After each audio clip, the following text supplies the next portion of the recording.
KSYM, San Antonio College Radio. This is the Urban Suite D Major, Cheryl Metal. And joining us for our second open mic session this evening, we have Henny, Holyfield, and Hiway. Gentlemen, how are you this evening? Blessed. We are good. Yes, indeed. Happy to be here. Happy to have you here. Happy that you have time to actually sit and enjoy a little bit of San Antonio before your performance on Wednesday. Yes, I know it's a necessary break. Absolutely. Yeah, definitely. How have things been going with the tour so far? You said you performed, what 3 dates already?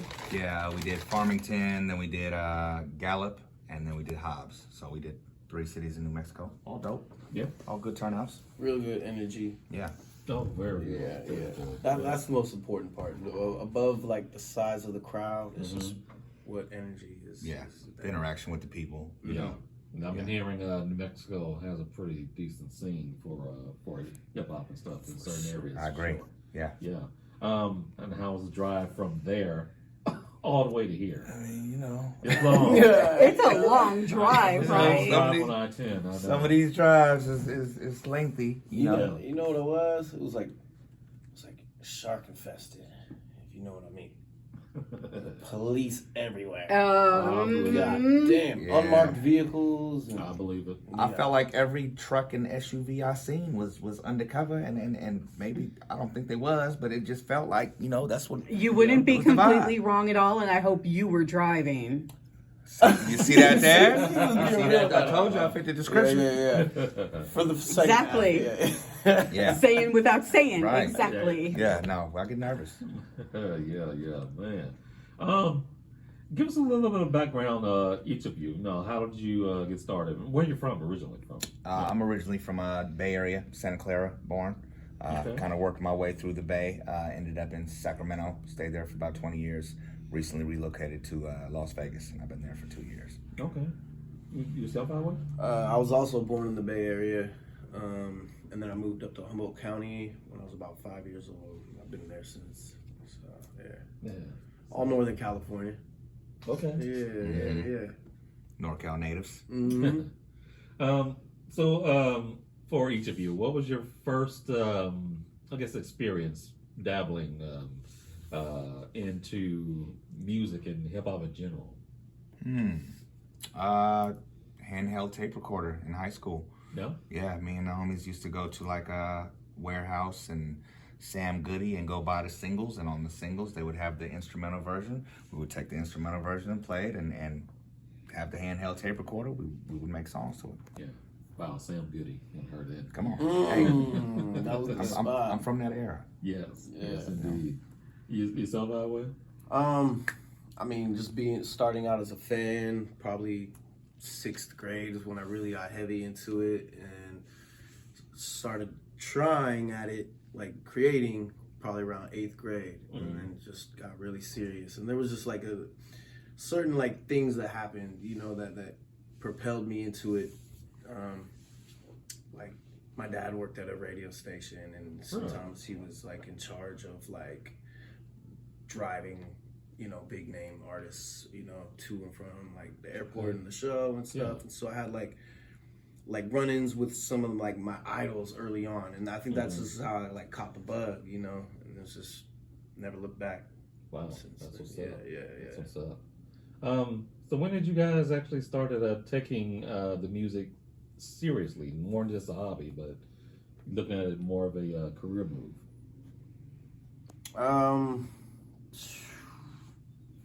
I mean, since the beginning, it was pretty serious, but like as far as like opportunities opening up and like looking at it as a possible career path, probably around 18, I'd say. Like, you know, but I mean, there were many years after that, you know, like it took many years to really like dial it in and understand like how to do it, you know, what comes along with it, you know, because, you know, you just start out kind of like making tracks and, you know, but to really get an understanding, yeah, that was probably around 2021. Okay. Getting into like the local scene and all that. Were you able to get at least a little bit of guidance from your dad, considering he was, you know, at the radio station and kind of Absolutely. seen some of the Yeah, rest in background. Yeah, rest in peace, Pops. He's no longer with us, but he was a musician himself. Nice. Drummer and composer, and then to help pay bills, he'd be like an engineer for other artists, and so yeah, so like he had a big influence on me, and always encouraged it. Always my biggest fan, and taught me a lot, you know. Yeah. So definitely, yeah. My dad, rest in peace. He's the biggest inspiration for sure. That's what's up. Okay, for yourself, Henny, when did it become more of a career instead of just a pastime or a hobby? I mean, after I graduated, I moved to Texas for a while. Actually, Where? I moved to the Dallas-Fort Worth area. Okay. For a year. I stayed with my cousin Alizé Ali, who was the one that introduced me into, making music in the first place. And he was already kind of plugged in down here. He had a name for himself, and got me on my first shows. I opened for like Mystical and Lil Flips and some Southern legends. And I wasn't sure. That's definitely something I was having fun with. But there was a showcase where they were waiting on a big name performer to come, and he was taking his time, and so we kind of got thrown into it just to stall time, and they were booing us when we got on because they were waiting on they're waiting on the headliner, right? Like, who are y'all? You know what I'm saying? And so we got up there terrified because I really hadn't rocked too many stages before that, and got up there, and by the time we were done with the end of our song, they were cheering. They were standing up cheering. It was like, damn, if I could do that, I could turn boos into applause. Yeah. Winning over a crowd. It's those Winning moments over a like crowd. that. Yeah. It's just those moments that they're like tiny in comparison to everything else out there, but meaningful at the same so time. meaningful, way more impactful. Like just Yeah, it sounds like that's really set y'all up for everything that you're doing now. Absolutely. So when were the first projects that you guys released?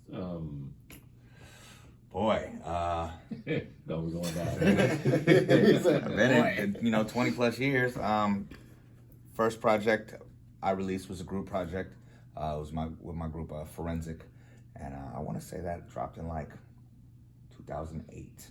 Okay. And then shortly after that, I dropped my first solo project, which was Top Shelf.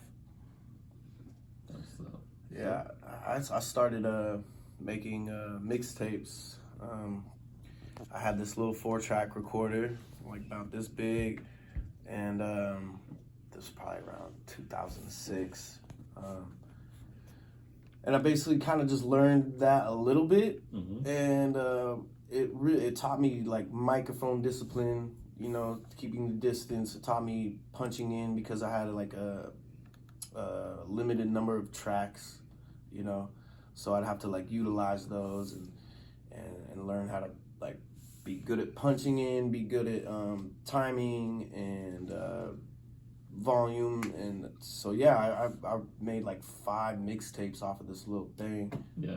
And then until it grew out of its space, and then we moved into real studio after that. But it was good, like training, good conditioning.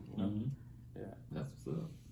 Hey, y'all, stay tuned. We've got more with our guests coming up in just a moment. In fact, we're going to get to a track from 316.